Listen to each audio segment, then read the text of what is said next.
My name is Madeline, and I am 36 years old. For the past 14 years, I have worked as a fine art authenticator and restorer. Museums, private collectors, and auction houses pay me to look at a canvas and tell them the truth. I use ultraviolet light, pigment analysis, and X-rays to look beneath the surface of a painting. I am trained to spot the exact moment a brushstroke hesitates. I can smell the difference between a varnish applied in 1890 and one applied last week. I make my living exposing forgeries. But it took me 5 years to realize that my entire marriage was a fake. My husband, Richard, was an investment banker.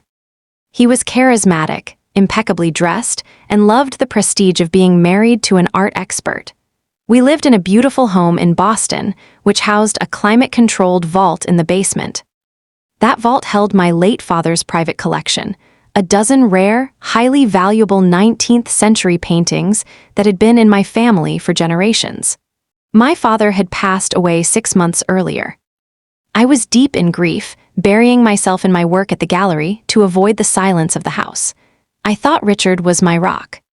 I thought my younger sister, Lily, who had moved into our guest house to help me through the mourning period, was my support system. Until the afternoon, I went into the vault to look at my father's favorite painting. It was a small, vibrant landscape by a lesser-known French impressionist. My father used to hold me up to see it when I was a little girl. I knew every crack in the oil paint, every textured peak of the blue sky. But as I stood under the harsh LED lights of the vault, something felt incredibly wrong. The color was just a fraction too bright. The texture was slightly too flat. My heart began to pound. I ran upstairs, grabbed my portable UV light, and sprinted back down. When I shined the violet beam over the canvas, my blood ran cold. Old paint contains natural impurities that glow in a specific, mottled way under UV light. Modern synthetic paints absorb the light, looking flat and dark. The painting in front of me was dark. It was a forgery, a brilliant, terrifyingly accurate forgery, but a forgery nonetheless. Panic seized my chest. I checked the next painting. Fake. I checked a third. Fake. 4 of my father's most priceless pieces had been swapped out. I immediately pulled up the digital access logs for the vault. Only 3 people had the biometric clearance to open that heavy steel door: myself, my attorney, and Richard. I didn't confront him. In my industry, when you spot a counterfeit, you don't alert the counterfeiter. You gather the provenance, you build the case. That evening, when Richard was at the gym and Lily was supposedly out shopping, I bought a micro-audio recorder and taped it beneath the heavy mahogany desk in Richard's home office. Then, I waited. The ugly truth beneath the varnish: it only took 3 days to capture the conversation that would destroy my life. I was sitting in my car in the gallery parking lot, listening to the audio file I had retrieved that morning. The recording started with the sound of ice clinking in glasses, followed by Richard's deep, confident laugh.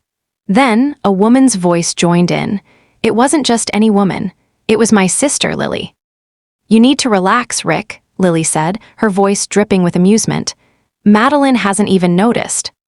She's too busy crying over Dad's old chair to look at the paintings." "I am relaxed," Richard replied, and the sound of a kiss echoed through the speaker. "The buyer in Geneva wired the final installment for the landscape yesterday.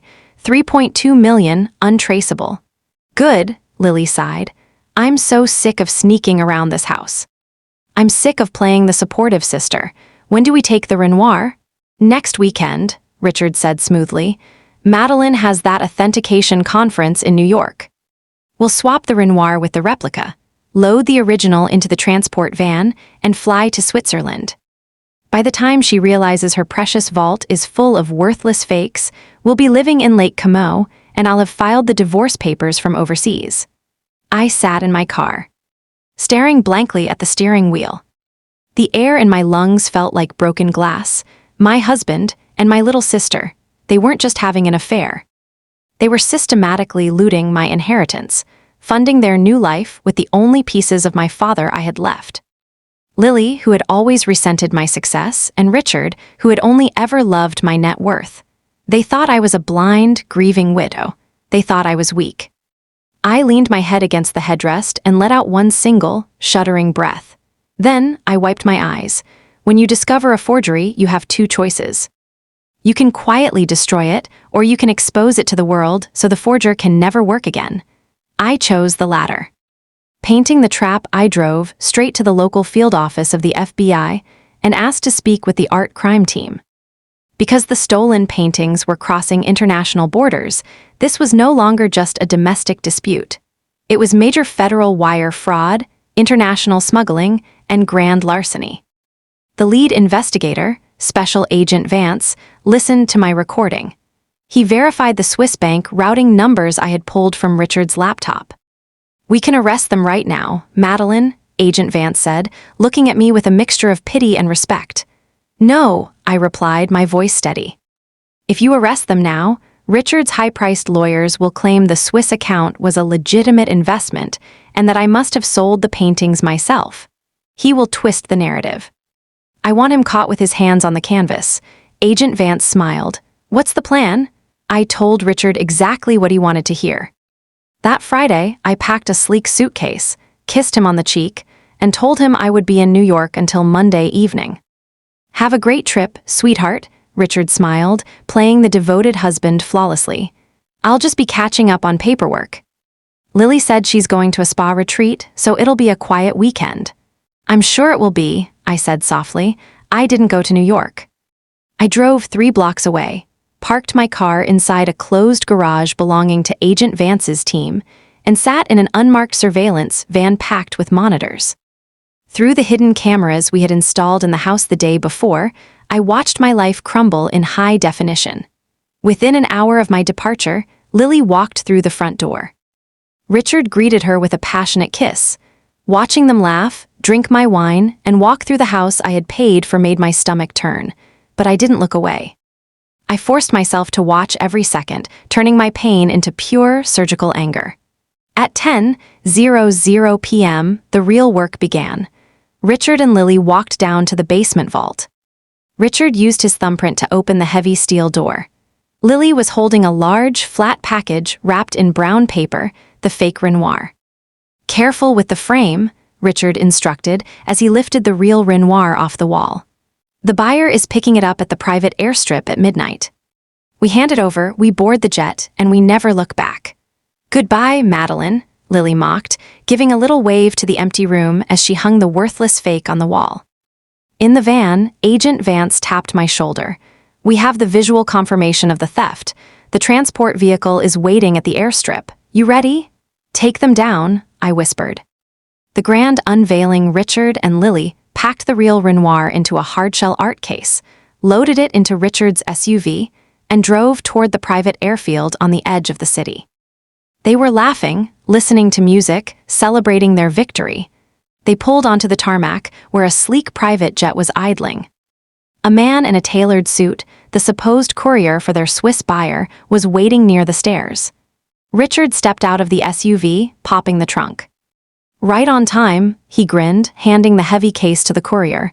"It's all there. The authentication papers are taped to the back." "Thank you, Richard," the courier said. He unlatched the case, inspected the painting, and nodded. Then, the courier reached into his tailored jacket, pulled out a gold badge, and hung it around his neck. "Richard Sterling," the courier said, his voice echoing over the tarmac. "You are under arrest for international art theft, wire fraud, and conspiracy." Before Richard could even process the words, floodlights illuminated the entire runway. 4 black SUVs swarmed the jet, screeching to a halt. Heavily armed federal agents poured out, weapons drawn. Lily screamed, scrambling out of the passenger seat, but 2 agents instantly pinned her against the hood of the car, snapping handcuffs around her wrists. "What is this?" Richard yelled, his face pale with absolute terror as an agent kicked his legs apart and cuffed him. "There's a mistake. That painting is mine." "It's my wife's." "No, Richard," a voice said from the shadows. The agents parted, and I walked into the harsh glare of the floodlights. The wind from the idling jet whipped my coat around my legs, but I stood completely still. Richard's jaw dropped. All the color drained from his face.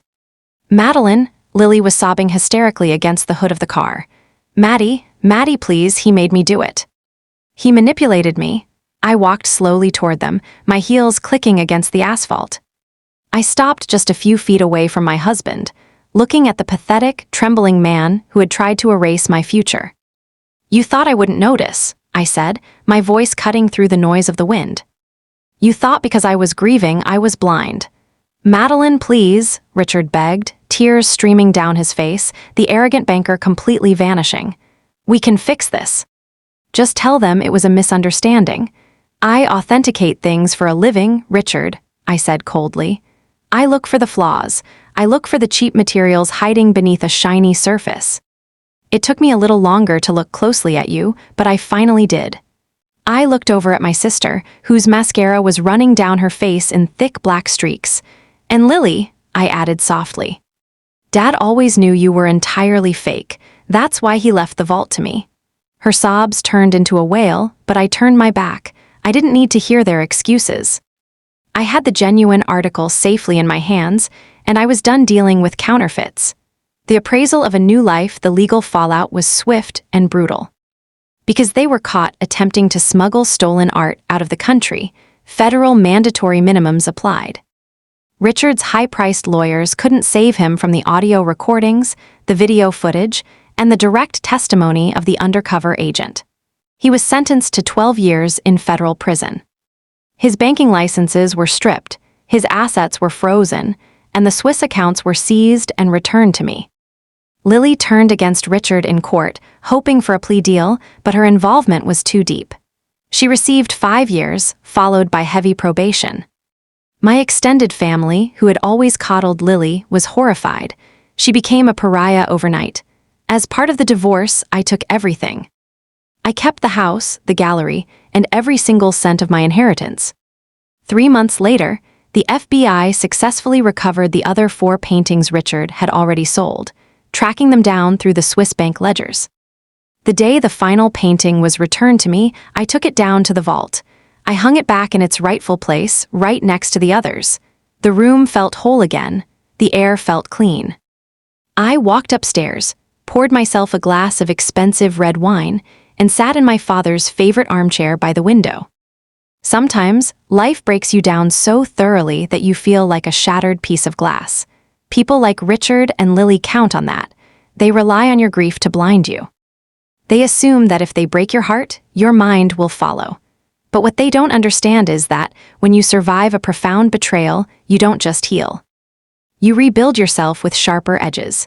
I lost a husband and a sister, but I gained something far more valuable: the absolute, unbreakable certainty of my own strength. And unlike the life they tried to build, my strength is 100% authentic.